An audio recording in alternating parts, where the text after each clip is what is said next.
Okay. Okay. All right. Is that Good evening and welcome. Please silence all electronic devices.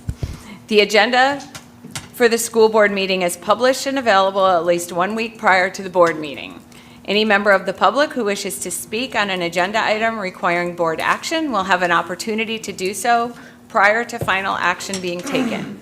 Please fill out a green speaking request card available in the lobby. During the appropriate public comment portion of the meeting, names will be called in the order in which they were received. Any member of the public wishing to speak to non-agenda matter of relevance to the school district will have an opportunity to speak at the end of the meeting. Please fill out a pink speaking request card available in the lobby. Names will be called in the order in which they were received. Please note that for speakers to address the board on either agenda items or non-agenda matters, their speaking request card form must be submitted prior to the commencement of public comment on agenda items. We welcome members of the public to attend our meetings, and we respect the public's right to speak to the board. We appreciate your interest in Pasco County Schools. Our vision statement is all our students achieve success in college, career, and life. The thought for the day is my turn. So as we begin tonight's meeting, I'm reminded that success is not measured only by scores, grades, or achievements. Over the past few weeks, we have celebrated important milestones for thousands of Pasco students. Those milestones are the result of hard work, perseverance, and the commitment of families, educators, and staff across our district. As we begin tonight, let us remember that behind every decision we make is a student whose future we have the opportunity to impact. Thank you. Please stand for the Pledge of Allegiance. I pledge allegiance to the flag of the United States of America and to the republic for which it stands, one nation, under God, indivisible, with liberty and justice for all.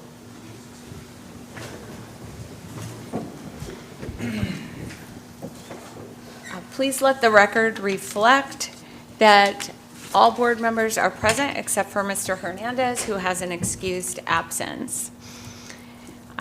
At this time, I'd like to ask for a moment of silence for the families of Griffey Metz, a student at Skybrook K-8, and Colin Bell, student at Charles S. Rushi Middle School.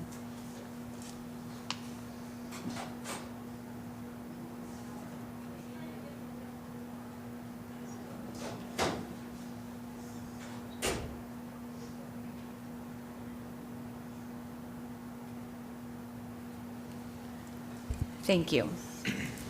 The draft minutes of June 2nd, 2026 board meeting and workshop were provided to board members in advance of this meeting for the review and consideration. May I have a motion to approve the minutes? So moved. Second. A motion to approve by Mrs. Wright, second by Mrs. Harding. Any discussion? All in favor? Aye. Opposed? Motion carries. There are no special presentations, but we do have a public hearing. So at this time, I'm going to open the public hearing on the 2026-2027 Student Progression Plan. Thank you. This is to announce the public comment portion of the public hearing on the 2026-2027 Student Progression Plan. Notice of this hearing has been posted on the district website and in a publication of general circulation in Pasco County in compliance with Florida statutes. Any members of the public who wish to be heard on the 2026-2027 Student Progression Plan are asked to complete a green speaking request card that you can obtain from the board secretary or at the entrance to the boardroom. When your name is called, please approach the podium and state your name and address for the record. Each speaker will have 3 minutes to speak unless an extension is granted by the board chair. And I do not have any cards for this matter. Is there anybody here that wishes to speak at this public hearing? There is none, ma'am. Okay, there is no vote taken on the student progression plan as a whole at this time. However, I was wondering if I would like to have a discussion. I can start, or did anybody have anything? Okay, I'm gonna give you all an update. I think it's relevant for me to include my committee report at this time because it directly relates to the topic of SPP. So Before I proceed further, I want everyone to know how the Student Progression Plan Committee functions. The Student Progression Plan Committee works all year, gathering input from various stakeholders, making recommendations, sending updates, and proposed language back to different groups to review and gather feedback. Then the group comes back together to share out as a whole group before sending it to senior staff and eventually coming to the board for a public workshop and public hearings, which is where we're at in the stage right now.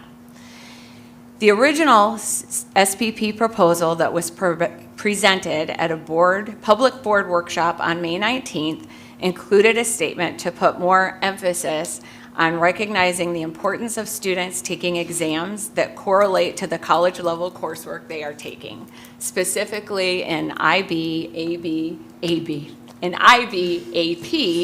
ACE, or Cambridge. This recommendation came from stakeholders, including the acceleration work group. I was in support of the statement and recommendation that was presented at the workshop. No questions or concerns were raised at the workshop. A public hearing was held on June 2nd.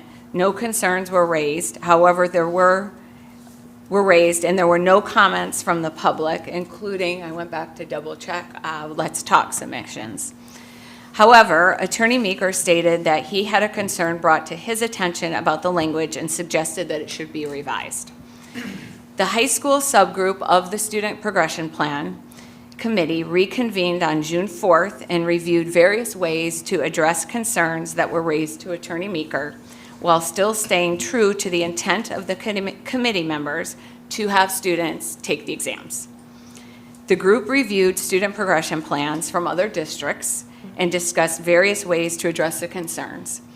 Other districts did in fact have language similar to what was recommended by the committee to our board in May. But the committee reviewed several other SPPs for consideration on the advice of the board attorney. What you have before you tonight is the result of the reconvened subgroup meeting.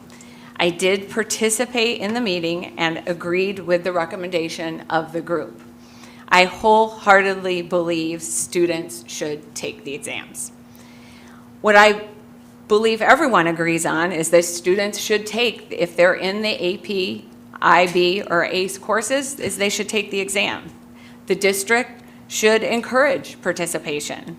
Students benefit from potential college credit. Taxpayer resources should be used responsibly. However, this was a last-minute conversation of the subgroup on June 4th, and the committee did not have time to follow the usual process of vetting, having the discussions with colleagues before bringing it forward to the board. So upon further reflection, I would prefer to get more feedback and input from the entire Student Progression Plan Committee and all the various stakeholders, and follow the process, because the process is in place for a reason. So I would prefer that we do that, follow the process, and have this reviewed for next year for the following year. So my recommendation tonight is to strike some of the proposed language and have the second paragraph read as follows, and I'll hand it to you in writing so you can look at it. Have the second paragraph read as follows. Students enrolled in these courses are expected to take the corresponding exam. If a student does not take the corresponding exam, they will not be eligible to earn college credit. This requirement will be clearly outlined in the course syllabus provided to students and families. This statement recognizes the importance of the exams and allows our committees and teachers and leaders to have more time for discussion next year. Their input is vital to the process. Let me pass these down so I know I have a lot written down.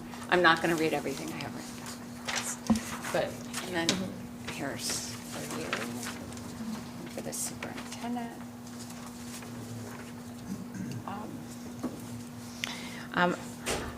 Also, outside of the SPP, procedurally, I believe it's critically important that our teachers and counselors communicate clearly with students at the start of the course, and that the expectation is that students will take the exam. So I do not, my intent is not to have a debate about consequences tonight. I really, I'm asking you, my colleagues here, if if you're amenable to that, so that it can go back to the committees next year. And then if there's consensus, this is a procedural thing, because this hasn't, last time we did another public hearing, I talked to Attorney Meeker.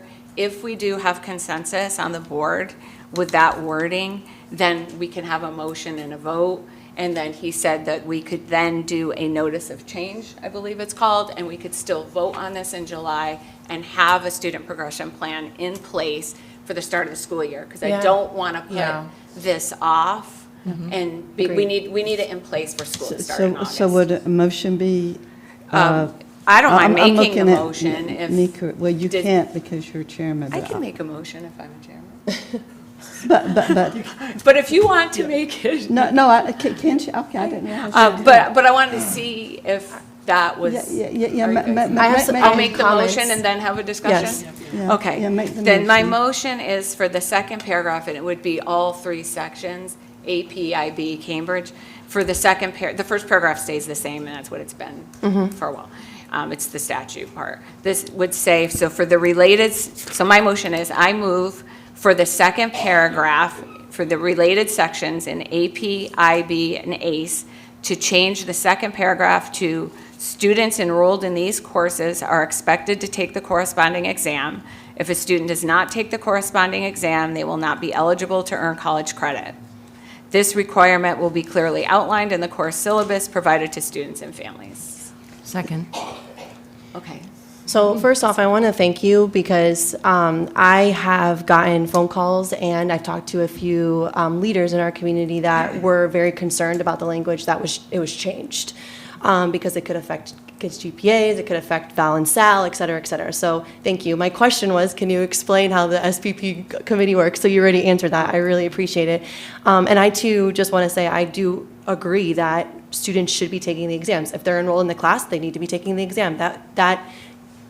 That's important for the child to take the exam, the student to take the exam, but it's also extremely important for us to have that data to ensure that we are teaching correctly and that we are looking at the data, if we need to make any adjustments, et cetera, et cetera. So thank you. I know that you sit on that committee and I know that you've worked, it sounds like you've worked extremely hard on this. And so I'm in favor of that change as well, but I just wanted to let you know, thank you, because I know I did get concerns raised. Something that I did ask, and I don't know if this is the appropriate time to ask or bring up, but I was wondering if we could get, I know our principals have principal meetings, and I was wondering if, just like Mrs. Bowden, how you say your committee report, you speak out after they meet. I was wondering if we could, I don't know, talk to Dr. Legg, Dr. Isles, if we could have some, like I know that not every principal or every leader sits on the SPP, and I was wondering if during a principal meeting or during a specific time, if we could have the principal or the person that sits on the SPP in that meeting share out to the rest of their peers, so that way they get a committee update, because I know that was one thing that there was I know this was a weird kind of scenario, but they really wanted to know, I guess they want to know updates sooner than just when, it's come to the public, so. Is it is it okay if Mrs. Delali speaks? Is that right? I was Because just she asking can talk for- about how it goes to secondary If you don't mind, design. we'll defer to Deputy Isles. Superintendent Isles, because there is a process that we do communicate already out to it. Sometimes the timing is off, I'll be Yes. direct, sometimes the timing off, but I'll defer to Deputy Superintendent Isles. Do you get what I'm trying to ask? I don't know if that was too wordy, but. I do. Based on your feedback, what I will look at doing is seeing if we can provide updates where individuals can go and find out basically what was discussed from Perfect. those committees. Ultimately, typically big decisions go back out to the schools and they have discussions. Again, as Mrs. Bodwin said, this particular topic was a little bit different. Yeah, it was different. And overall, though, typically when we have big changes, we have discussions and then talk about how to share it with principal groups. Perfect. I know that would be really helpful because that was some feedback that I got from our leaders. So thank you. Yeah, I talked to a lot of people and, was making a decision in a short time frame. And really, the process is important, so I feel better going through the process. Oh, yeah, 100%. Okay, so we I have have a- some Yep. comments, if that's Yep. okay. First, I just wanted to thank you, Chair Bodwin, for the work you've done and just how you're always focused on doing good work when we make policy changes, too. And I also just wanted to acknowledge and make sure the board knows that I apologize that I did not bring up concerns at the workshop at the time, and part of that was it just did not click with me in terms of maybe some unintended consequences for the difference between elected advanced courses versus ones that are mandatory and what that can mean when it's fully done with fidelity. And so I really appreciate the conversation, the work. I'm in full agreement with the end goal as well, and what you've proposed I think is very sound. And so I just wanted to say thank you. Thank you. Okay, we're ready to vote? Yep, call question. All in favor? Aye. Aye. Opposed? Okay, the motion carries. So can we repeat, so we made we took this vote, but Attorney, Oh, and are I you need able I'll to? need to close the. Yeah, and I can public hearing when explain you're- really. I just want to kinda make what sure, so happened. just Yeah. reiterate to the public. So for the public, no vote was taken on the SPP today, but I need direction from the board as to what to include in the notice of change, which I'll work with the board secretary to get advertised. So I needed that language from you. So what the board did tonight was agree as to the language that would be contained in the notice of change, which will then come back to the board, I believe, on July 21st in the SPP, where the board will take final action. Thank you. Okay, so now I can officially close the public hearing on the student progression plan. Thank you. And you're spared my other pages of notes. So this brings us to agenda item 5.1. Superintendent Legg, are there any off-agenda items? No, thank you. This brings us to public comment on agenda items only. I don't see any green cards. We have no green cards for public comment on agenda items. Any Let's Talk comments that we have received will be made a part of the record. Thank you. 7 pages of notes. People were going fast. So items, I did not skip. Okay, 6.2. Mr. Larson, would you like to speak for United School Employees of Pasco? No comments this evening, thank you. Okay. Board member committee reports. Yes, thank you. Mrs. Wright. Yes, thank you. Both of my committees were just FSBA committees. So leadership services, and I think you guys were in attendance. So the final recommendation that was sent to the policy council and then subsequently the board of directors was finally approved that the president-elect and president candidates must have earned the certified board member designation to be eligible to run for that executive position. And then the advocacy committee did meet as well, and at the FSBA conference, that was largely introductory because of new members coming in. And they did also provide a precursor to legislative updates both at the state and federal level, as well as a continuous advocacy platform points to utilize when visiting state stakeholders and national stakeholders.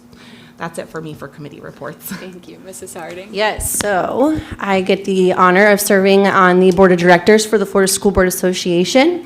And so we, at the Board of Directors meeting last week, we reviewed Article 7 of the COSBA bylaws regarding the Board of Directors membership. And COSBA is our consortium of state school board associations that Florida got to be a part of the original creation, which is really cool. This board includes 8 rotating voting member seats, and Florida is eligible for one of those rotating seats in this upcoming cycle, which I think is exciting. To be eligible, candidates must currently be serving on the Florida School Board Association's Board of Directors, and we had a discussion centered on identifying those eligible candidates because at our conference that we just had, we just voted in our next set of board of directors. And so what the board of directors decided was that the 2025, 26, and 26, 27 board of directors will be eligible to apply if they choose somebody from there, if they choose to want to serve. Our CEO, Andrea, she was a part of, her and her colleagues developed a credentialing framework of what is going to be, how to be able to apply, what's going to be expected. And so that was presented to the board of directors, and that was received unanimous approval, so we all voted for that. So the upcoming timeline for the COSBA board seat selection is going to be in July. We're going to announce the position, and we're going to advertise the announcement period, so you'll probably see an email come out for that. August 7th, by 5 p.m., letters of intent are going to be due. August 10th, board members will receive the candidate materials and letters of intent for review. And then August 28th, we will be selecting our board representative for COSBA. So you'll be hearing more about that. And then a little tidbit, certified board membership. I think we're all certified board members, but there's a new level I just learned about that I am going to strive to be, so I hope you guys will be too. It's called the Advanced Certified Board Member. So FSBA, we get really the honor or the opportunity to participate in professional development as board members, and so that would require you to have more than 30 points. So I And hope do stuff in your community. that would be the leadership one. Oh. So there's actually a third one you can get, which is Okay. advanced There was- leadership, and then that would be showing that you go above and beyond in your role as a So board the member. advanced one is getting more than 30 points? Professional development, yeah. Okay. Which there's tons of opportunities on the FSB website, et cetera. So that's my little plug for that. And that's So do you it. have to apply for that then? Yeah, you, It's not automatic if you gotta have more than submit the 30? you submit the points and then I think you become, and I can find out more about that from Ms. I think you Peterson. have to have like an additional little community thing. too, That's for because- the advanced, That's the distinguished. distinguished leader, okay. that's the Oh, my word. bad, okay. Yes. Yes, that, I was mixing. That up you too. fill out the form and share with them what you've done. Okay, yeah, Tina Yep. explained that. Yeah, that's going above and beyond school board Dues, yeah. duties. All right, that's it for me. Thank you. Thank you. None, no reports for me. I gave mine during the Thank you. public hearing. So that was it for me. Dr. Lay? Thank you, Madam Chair. I have three just updates to give to the board. One is, as you know, we are already looking at next year, looking at how we can better serve the needs of our students and our families and our community. I wanted to just bring to your attention one realignment that we're moving forward with, and I feel like it needs some clarification. Last year, when we started, we created the division of opportunity schools to really focus in on schools that were our students in the medium most attention. And the intent was always to keep the opportunity schools model and to move those schools and the assistance to the schools that are the most vulnerable in our community. As you know, we are projecting no DNF schools next year, which is a good thing, but what does that mean for our opportunity schools? And I want to just take a moment to clarify what does that mean for them next year. What we are doing is we're going to be keeping the remaining schools minus Gulfside, because Gulfside's closure, with the opportunity schools team in order to ensure that we have sustainability. We want to ensure that it takes root. We had a lot of success, but we want to ensure another year that they sustain. And I call it the meerkat syndrome that happens oftentimes with school districts, where they'll get out of BSI status and then they go right back in. So we want to keep that attention, that focus for one more year on those schools. But in addition, in talking to Dr. Rafalski, Dr. Isle, of what can we do to address some of the other needs, we do have some other needs in our community that they feel that they have the bandwidth and the capacity to serve, to hopefully raise the academics in those schools. So we're adding 5 schools specifically to the Opportunity Schools team. And I feel like we need to clarify that. The first one is Paul R. Smith. And the reason why Paul R. Smith is because it's going to be a K-8 school. The students from Gulfside Elementary are going to be moving to Paul R. Smith K-8. Paul R. Smith K-8 has some needs. The middle school has some needs there. We're going to be taking some focus on that. Gulf Trace Elementary School, Sunray Elementary School, Schrader Elementary School, and Woodland Elementary School. We're adding those 5 schools to our Opportunity Schools team. I wanted just to point out, though, one thing that as someone who's lived in Pasco a very long time, and many of you know, we have needs in our Holiday area. If you look at the schools in the Holiday area, all the schools in our Holiday area are opportunity schools now. To addition to those schools, in addition to Anclote. So we have an area of need in our community that we're going to be working with, trying our community leaders. It's a community need. It's not just an education need.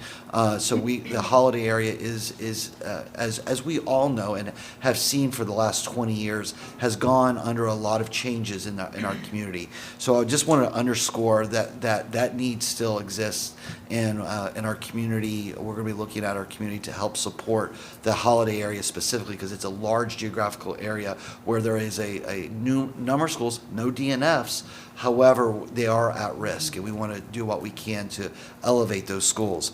The second thing I want to make attention to is really kind of a long-term objective that we are making incremental steps in doing, and I honestly believe incremental steps are the steps that really have sustainable changes over long periods of time, and that is just the modernization of our kind of infrastructure for our school district. Whether I like it or not, our world now revolves around parents use their cell phone as their main form of computers. However, most of our platform interface was more desktop oriented, not cell phone oriented. Meaning if I had to fill out a form, most of the time I would have to go to a laptop to fill out the form. I couldn't do it on my cell phone. While that may sound minor, if I'm sitting at a soccer game trying to register my student to sign up for transportation and doing that, it's a hurdle, and we've heard it from a lot of folks.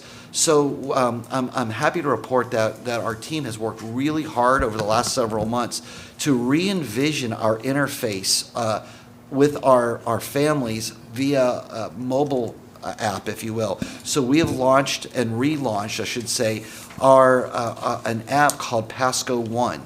So it is a app base that is more interfaced and mobile friendly for our families.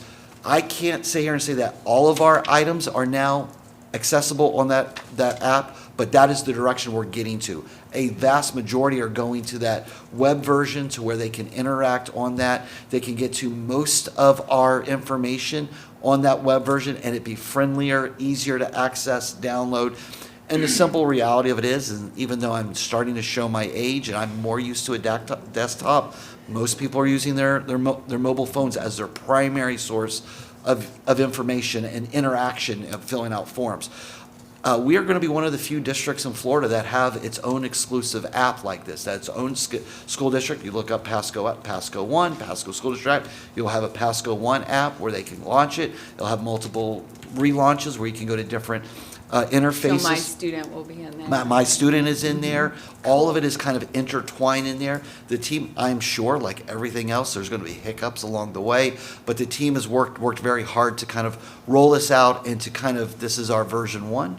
We expect to just keep improving that to make it more efficient for our families to interact with the public and parents. And while the public has access to it, it is my view that it's mainly designed for our parents so they can have access to information and interact with the forms that they need, as well as the community at large if they need to do that. Finally, I wanted to make you aware, we sent out an email today, and I think we spoke to many of you individually last week. This is our last board meeting before the 4th of July, and it's a special day for all of us, but I think it's a special moment just to pause and reflect that despite our imperfections in this country, we live in a pretty great country. And we're celebrating our 250 years as a republic, and we are still striving towards a more perfect union, and we have a lot to celebrate. And I am convinced there's more that unites us than that divides us. And we want to take a moment to kind of block out all the noise of the world and really celebrate those things that unite us and be grateful for our country. And as a result of that, I was looking at the calendar. 4th of July falls on a weekend this year, so there is no holiday for our employees.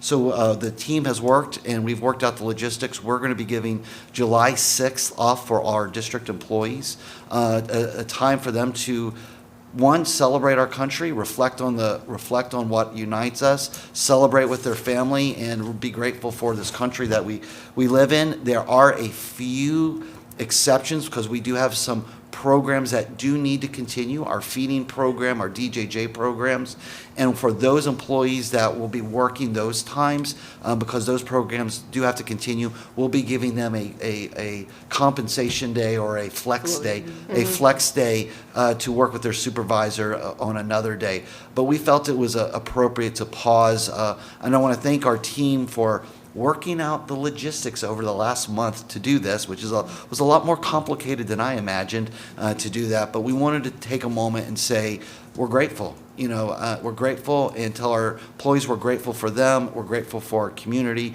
We're grateful for this republic. And July 6th, that Monday, as you may know, during the summer, our team works a 10-day shift. So they work Monday through Thursday. They'll have that Friday off. So they'll have Friday, Saturday, Sunday, and that Monday as well. So that is the update, Madam Chair. Madam Chair, can I just ask a question, Superintendent, really quick? I want to circle back to the first thing you talked about, if that's Me okay. too, I have a question too. You mentioned we're adding 5 schools and I know we're combining golf, Size. thank you, golf side, I was thinking with Paul R. Smith, and you're talking about the needs over in that place. I remember when we had decided to combine those schools, we talked about that community school model because golf side is that community school model. Is that what you're referring to, trying to take some of that model and putting it into Paul R. Smith K-8? Well, the community school is still going to Okay. be there. It is going to be at Okay. that location in the Anclote Right. area. What I'm talking about is our opportunity schools is really a specialized team that works Okay. in targeted communities, the targeted schools to help elevate the academic score. Academics piece, okay. So they're going to kind of I go missed in that and piece. specialize in Okay. those areas. Sorry, I missed that Yeah. academics Yeah. piece, which are both really important, so thank you. Could I ask a question Sure. too about that? So with the opportunity school, well, with all schools, it's consistency is so important, right? And teacher turnover and having a stable staff. So I am concerned that sometimes when students come out of that status, teachers leave. So I don't know if it's too early to know if we have data on that, but I am concerned. So what we're doing to try to keep the teachers there, That's a good. And you don't have to answer me right Sure, now, but sure. it's I can tell something you that. early indications, and I'll defer to Dr. I on this. Early indications is that staff retention is high right now. However, it's early. We can give you a full report. I'd be a little too premature to say, oh, it's fine, but we're not hearing You're the not- early signs that we're having turnover. Our team has really had some stability this year in those schools. But It Dr. is Isle, I don't know if you critical want to to keep. comment on that or what We you're will seeing. definitely monitor that impact and look at openings that may occur at those schools to see if there's additional support we need to do. Additionally, I will add on with the support in the holiday area, it's really impacting communities of families. They have similar struggles, challenges, and their children go to several of the schools in the area. So it allows the opportunity school team to work with those schools together in a systematic approach, and to also be close to each of those schools so they can easily go in and provide support. And if I could add one more thing, and Dr. Isle did mention it, but I guess I'm just underscoring it and put an exclamation mark. One of the trends that we see quite a bit, especially in the holiday area, is it's very transient among those schools themselves, meaning they bounce around from Gulf Trace to Anclote to Sunray frequently. We're talking sometimes a month at a time. They'll just bounce between schools at a time. So that's a challenge for the schools, and so the opportunity schools teams view it as this is an opportunity for them to look at some systems on how can they know which students are going where, what resources, and keep those resources the same. It's a region of concern, and this is not new. I mean, I think everyone here has known that, but we want to address it and kind of structurally, and the structure worked, last year. Yeah. The structure worked Yeah. last year, and so the team said we have an area of concern in the holiday area. Thank you. Even though academically they're not a DNF, they are not to where we need them to be. Right, and we want those teachers to stay. We want that stability. All right. That's great. Thank you so much for that. Mr. Shipley. Just a couple of items for the board this evening. There is an addendum to item 11.1 that has been uploaded into the packet for the board's consideration. Also included on the agenda tonight is item 11.5, which is our comprehensive risk management program. We do have a representative from Gallagher here with us tonight if there are any questions, but I did want to give the board some highlights. This is what I would consider to be a third consecutive excellent year that we've had thanks to our partnership with Gallagher. The third year of having either a flat or a reduced rate renewal with actually elevated coverages. We managed to increase the insured valued coverage by about 9% this year at a reduced premium. Yeah, I was So we're actually getting surprised about by that. 9% more I- coverage for about 9% less premium, which is not something that is going to be sustainable long-term. But in what we anticipate being a very tough budget year, it is a welcome reprieve to cost increases that we're seeing in a lot of other areas. So I did just want to thank both Mary and her team and the team at Gallagher for getting us that renewal. And finally, item 14.1 is the statutorily required audit work plan that Carolyn is required to provide the board each year.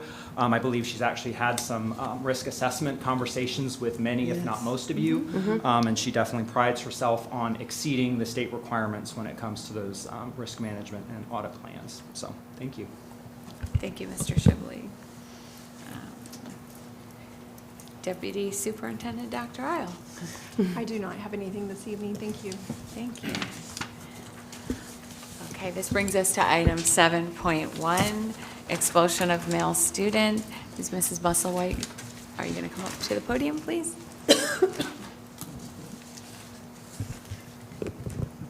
Good evening. Good evening. Good evening, Madam Chair, board members, Superintendent Legg, Attorney Meeker. Staff respectfully request approval of item 7.1, expulsion of male student, date of birth 4/7/13, Pasco K-8. So I need a motion to approve the recommendation. So moved. Second. Motion by Mrs. Wright, second by Mrs. Armstrong. All in favor? Aye. Aye. Opposed? Motion carries. Thank you, Mrs. Musselwhite. This brings us to the consent agenda. Does any member have any items they wish to be removed from the consent agenda?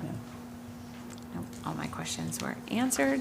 So I need a motion, looking through all my notes, sorry. I need a motion to approve the consent agenda and all consent agenda items, including addenda or revisions as recommended by the superintendent. So moved. Second.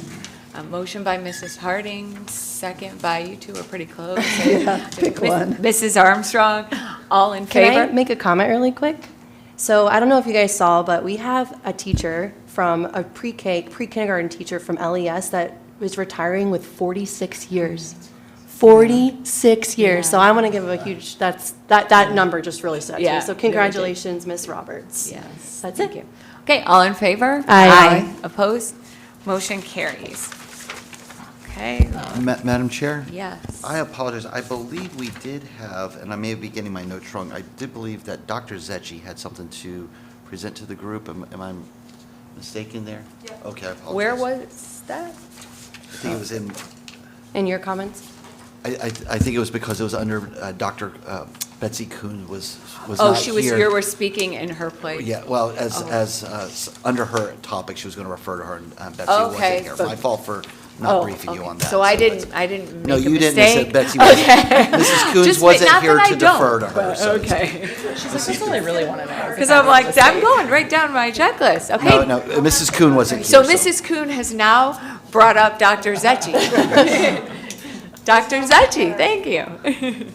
So without Andy Dunn here tonight, there's no mic at our table. I'm kidding. You guys are doing a great job. So I have an update, a communications board update. So since our last update in November, I'm proud to share that the work of our communications and marketing team has not simply continued, it's accelerated with intention and purpose. What began as a strong foundation has evolved into a fully operational, system-wide approach to communicating the vision. During December and January, our focus was on building capacity and preparing an initiative that represents innovation at its highest level. To our knowledge, we are home to the only district-wide mobile platform of its kind, a bus that was retired dedicated to communicating the voices, experiences, and aspirations of our students, our staff, and our stakeholders. This initiative was made possible by our generous sponsors: Suncoast Credit Union, Johns Hopkins All Children's, and the Pasco Education Foundation. Since launching Get on the Bus in February, we have recorded 29 episodes in 97 days at schools across our district. Featured topics on our bus have included all 16 high schools through the road to graduation, our civics education initiative announcement, attendance celebrations, staff appreciation efforts, including visits to all 6 transportation compounds, and we have also spotlighted several of our partners. In semester 2, we celebrated excellence across our district in partnership with the Pasco Ed Foundation, Tampa Bay Buccaneers, and many more. We worked to elevate the Star Award ceremony this year, honoring our staff who are remarkable, reinforcing a culture that recognizes those who make a difference for our students each and every day. Our partnership with the Tampa Bay Buccaneers has continued the celebration of celebrating staff through the Bucks Best Crew Recognition Program, highlighting the individuals who make Pasco County schools exceptional. This school year, we have been equally intentional about expanding partnerships that make a difference. Through initiatives such as Who We Play For, Women Uplifting Women, and collaborations with organizations like the Tampa Bay Lightning, ACE Mentorship, YMCA, Johns Hopkins All Children, Ace Burkett Hardware, Airheads HVAC, The Connector, Andy's Custard, and more, we are creating opportunities for our students that extend beyond the classroom. These partnerships are just a few of the new partnerships and many that are strengthened. Alongside these efforts, we have continued to amplify our neighborhood schools through school choice efforts. We have supported that through high-quality videos, strategic marketing, and story-driven campaigns that highlight the unique strength of each of those schools. In April, we concluded our Citizens Academy, providing community members with a deeper understanding of our district, and the program will continue next year, with applications opening July 1st. To improve consistency and communication for all families, we also began transitioning all district and school websites to a single platform. To date, all elementary schools, all K-8 schools, and 7 of our secondary schools have completed this transition, with 4 in progress currently. This effort has created a more consistent user experience for our schools and families and eliminated approximately 90% of our previous ADA compliance issues. Our social media presence has experienced tremendous growth, with particularly strong momentum in May. Over the past week alone, our Instagram audience grew by 1,400 followers, and since graduation season began on May 28th, our content has generated more than 2 million views. Wow. Nice. Notably, this is an important part, this growth was achieved organically, without the use of hashtags, no paid promotions, and not enabling comments, demonstrating a strong interest and engagement in Pasco County Schools stories and our students' achievements. Our engagement metrics reflect strong content reach beyond our existing audience, with 66% of our interactions coming from non-followers and 34% from our current followers, demonstrating expanded visibility within the broader community. On Facebook, our performance has also surged since January, with a 62% increase in views and a 153% increase in engagement. Overall, our content has seen a 500% increase in views compared to the previous 30-day period in May. Most important, both followers and views have shown consistent month-over-month growth throughout the semester, all driven entirely by organic efforts, with 0% of that attributed to paid advertising. So we are definitely telling our story. I am especially proud to share that this year, our work also received national recognition. Pasco County Schools earned 2 Bronze Telly Awards. Wow. He had one job. Congratulations. Competing against both school systems and established private organizations such as ABC News, Fox Entertainment, and Paramount TV. Our communications department also submitted entries to the National School Public Relations Association, NSPRA, which honors the best in school communications through its National School Communication Awards. As part of the 2026 NSPRA National School Communications Award Contest, Pasco County Schools received 2 awards of merit. One for communicating the vision, saving the life of a student, which is at Cruz Lake Middle, and our video series as a whole, Communicating the Vision. Most importantly, these honors reflect something greater than awards. They represent a shared commitment across our system to tell our story with intention, elevate the voices within our schools, and ensure the community sees and understands the very meaningful impact taking place every day in Pasco County schools. Thank you. Dr. Zecchi, really, it's been an amazing, and I can't add to it because you've said it all. I was trying to write things down, like, in case she forgets to say that. But really, it's been a tremendous effort. Kudos to you and your Yes. team. It's something that this board has advocated for years, to get all these awesome things that are happening in our schools, to get that out there, and I just thank you so much. Yay. Thank you. That's great. Okay, thank you. So this brings us to item 16.1, the district-controlled open enrollment plan. I need a motion to approve. So moved. Second.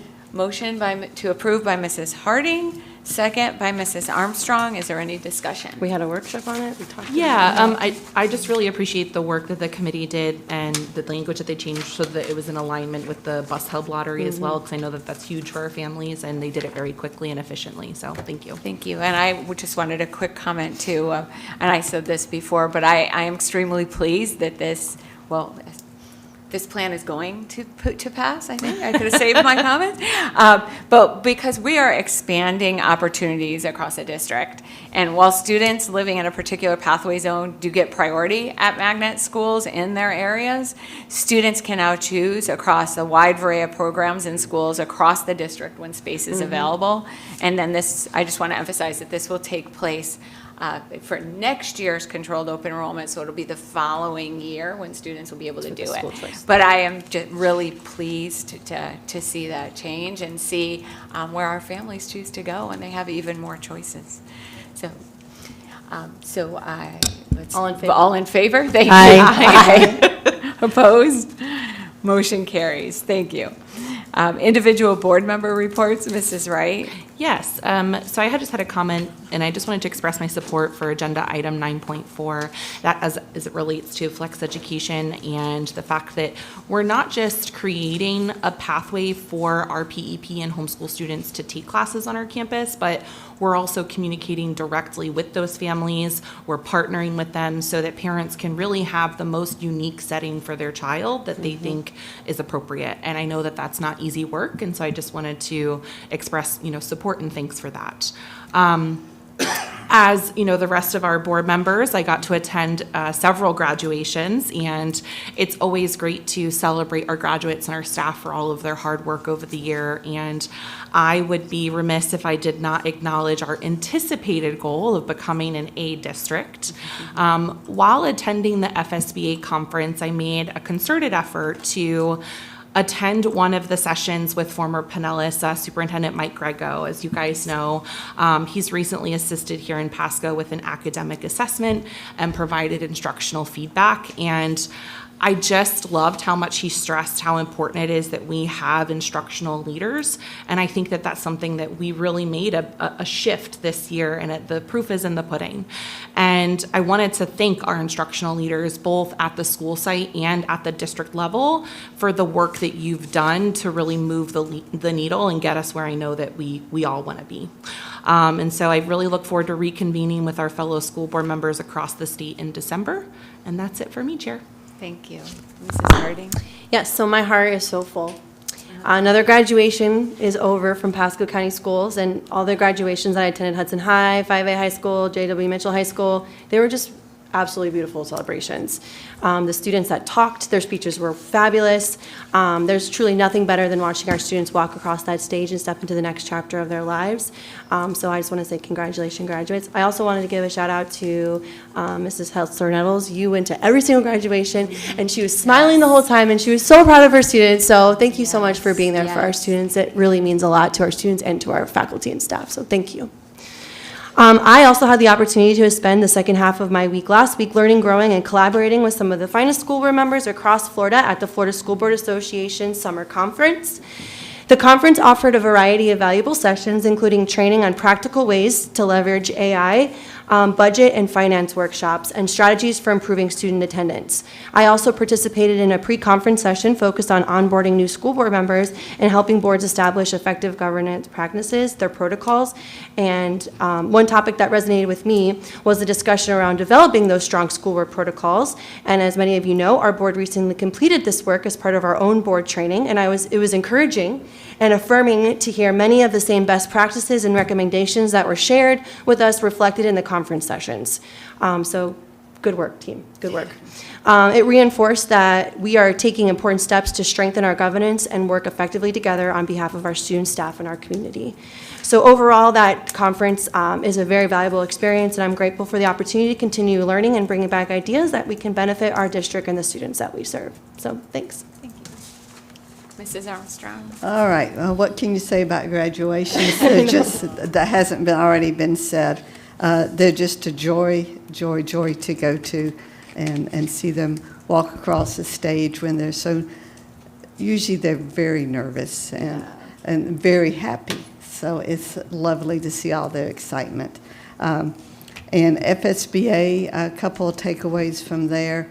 AI is something that is changing so rapidly. They gave statistics about how fast AI is changing, and it's scary. So that is definitely something they're going to have to continue to help keep us up to speed on. The district's going to have to continue to really keep ahead of it, not only for job creation and our training for our students, but also how we can use AI in our district work to make us more efficient and make us more productive, as we are already starting to see with us being able to calculate what our school grade is going to be.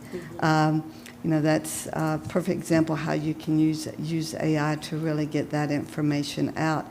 Because I am so proud of the work that we've done, that the staff has done, everybody in the school district. It's been a dream of the school board forever to reach that pinnacle. So thank you to everyone that made that possible. And as Dr. Legg pointed out, it's one thing to get there, it's another thing to stay there.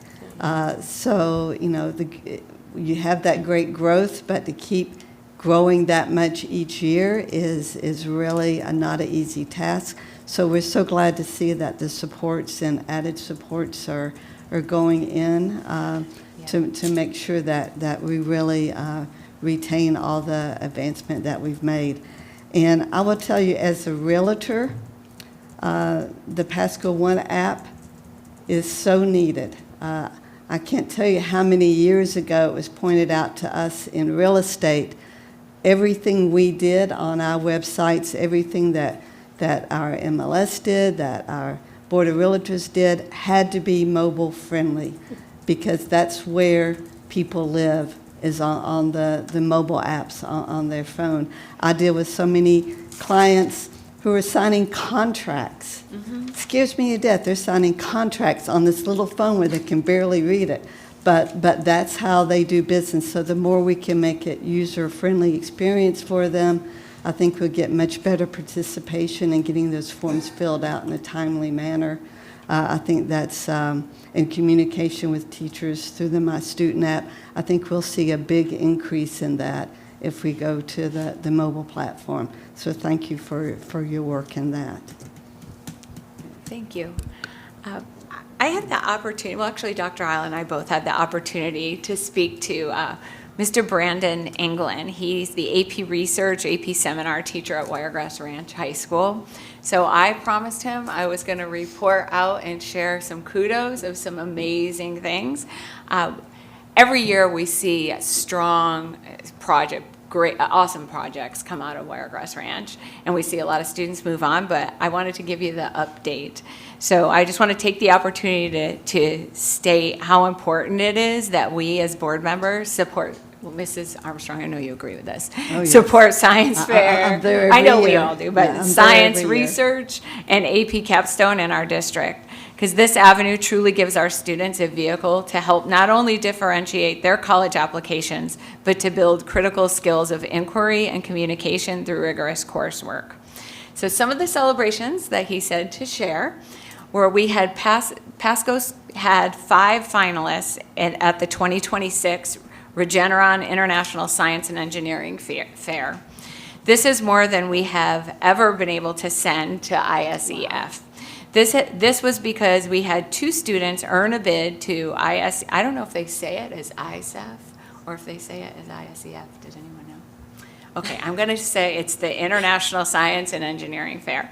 By winning, so we had 2 students earn a bid by winning the state championships at the State Science Fair. All 5 finalists were from Wiregrass Ranch High School. Pasco County had 3 grand award recognitions at ISEF or ISEF. We had 1 student get 3rd and 2 students get 4th in their categories. This is a tremendous accomplishment, as place awards are only reserved for approximately the top 20% of each category. This means that Pasco students were recognized as being competitive against the best projects in the world, as approximately 60 countries competed at ISEF this year. Pasco had 2 special award recognitions at ISEF. I need to ask him how to say it. We also had 2 students get recognized with special awards from scientific organizations, including the Consortium of Mathematics and its Applications Award for Creative Use of Mathematics. That was James J. And Non-Trivial Research Fellowship Award, recognizing the important work on a global problem, and that was Kunduna K. With 5 total awards, Pasco brought home more awards from ISEF than any other region in the state of Florida. So to put this in context, in the history of Pasco Regional Science Fair, we had only ever brought home 6 awards total. To bring home 5 awards in 1 year is an outstanding and astounding achievement for our students.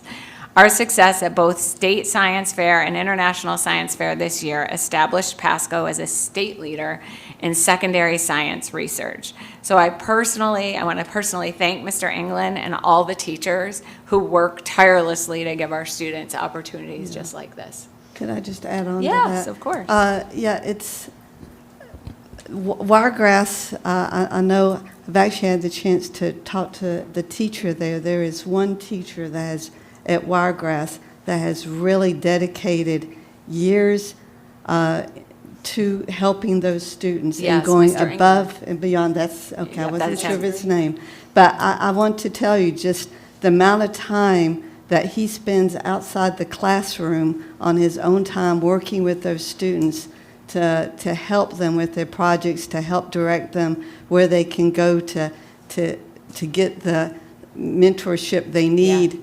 Because they often will. He connects them with doctors. He connects with doctors. He connects them with professors over at USF. It really is amazing what the effect that one teacher has had, and this is the result. And just so you know, there are 5, the 5 finalist projects are public facing, and maybe I could give them to Dr. Zecchi to share because I've got the links. It's Carson West, James Jerdresik, Kundana Kamini, Anvil Namad, and Gabrielle Jinnison. So I've got their links if it's something you might want to share. I believe there was a newspaper article too, wasn't there? Or where did I read? It was about, they interviewed the. We hosted them on an episode of CTV, I believe, with Mark Butler. Maybe when he was explaining what his, about the mapping the brain. I think that might have been a CTV episode. Okay, because that's, you really need them to explain it to you, because what if you just read it, you do not understand a word that they've written. They are awesome. The other thing I have a few things. I wanted to thank Carolyn McGriff and the Internal Audit Department for their annual work plan for the fiscal year 2026-2027. We are truly fortunate to have someone with her experience and her credentials. Ms. McGriff, we're very fortunate to have somebody, to have her. And I'm really grateful for her work and her team and the time that she spends with us, and she spent quite a bit of time with me discussing various aspects of the plan. So we are very fortunate to have her. I had the pleasure of participating in graduation ceremonies, like all of you, for the class of 2026 at Pasco East School, Land O'Lakes High School, Wiregrass Ranch High School, Kirkland Academy of Innovation, and Cypress Creek High School. Each ceremony was a powerful reminder of what can be accomplished when students, families, teachers, support staff, and school leaders work together toward a common goal. Well, I was honored to attend these celebrations. I want to extend my congratulations to every member of the class of 2026 across Pasco County schools. Earning a high school diploma represents years of hard work, perseverance, and dedication. Our graduates should be proud of all they accomplished, and their families should be proud of the support and encouragement they provided along the way. I am grateful to the teachers, school leaders, support staff, district personnel, and the countless individuals behind the scenes who work every day to help students succeed. Their commitment plays an important role in helping our students reach this milestone. I also was going to thank Ms. Hetzler-Nettles for being there and being so supportive of our staff. I also wanted to offer a special thank you to Ms. Jessica Schultz, principal of Mitchell High School. Her leadership and coordination of the graduation ceremonies at USF helped ensure that each event ran smoothly and successfully. Her attention to detail and commitment to our students made these celebrations possible, and we are very appreciative of her efforts. So congratulations to the entire class of 2026. We're proud of you, and we're excited to see what comes next. I too attended Florida School Board Association conference along with all my colleagues here. I believe as board members it is important for us to be actively involved in professional organizations and ongoing professional development, just as we expect continuous learning from our educators and staff. So we should be committed to learning and growing in our roles so that we can make the best possible decisions for our students and community. Two of the most valuable sessions I attended focused on the use of Notebook LM and how it can support board members and organizations in their work, as well as strategies for helping community members better understand school district budgets and finances. I plan to follow up with staff regarding some of the ideas of these sessions, and I know they are already doing important work in these areas. I also attended the same session that Mrs. Harding referenced about onboarding new board members. As we prepare to welcome new members to our board, I gathered several resources and checklists that will be helpful, I think, to our leadership team. And we already had been working on this, but I did give those to our board secretary so she could double check to see that we've got everything. One of the takeaways from that session was the importance of having, we wrote kind of the same thing, I think, clear protocols and processes in place. And I'm grateful that we already have those structures established, and I believe that it will be beneficent as we transition to welcome new board members in the future. And then lastly, I had the pleasure of welcoming new principals, assistant principals, and district leaders at the Pasco County Schools Leadership Academy yesterday. We are fortunate to have such dedicated individuals who have chosen to serve in leadership roles and who are committed to providing a high-quality education for students in Pasco County. Strong leadership plays a critical role in the success of our schools, and I am excited to see the positive impact these leaders have on our students, staff, and families. I want to thank Dr. Isle and the district leadership team for organizing and facilitating this important professional development opportunity. Investing in the growth and development of our leaders ultimately benefits every school and every student we serve. And that is it for me. Do we have any other new business, Superintendent? Attorney Meeker. Yes, Chair, just two things for me. One of the issues that I have is we have another employee termination appeal that's been filed. That's on Casey Sampson is the name of the employee. As I've done before, in order to facilitate the hearing, what I would like is unanimous consent from the board for me to serve as a facilitator and the board chair to enter any sort of pre-hearing and post-hearing orders that we may require. Yes. Fine. Thank Yes. you. Okay, and then the other thing that I have is I just want to announce that I'll be requesting a closed litigation session with the board, and this is in accordance with 286.011 of the Florida statutes. And the case that I want to speak to the board about and get guidance about is going to be case number 2025CA003723 CAAXES. And what I will do is I'll work with the board secretary in order to get a time time. I imagine it's going to be either July 21st or 28th, but we'll properly notice the closed session in accordance with Florida law. Thank you. Thank you. Thank you. So that brings us to public comment on non-agenda items, and just for my colleagues to know, I have 4 pink cards.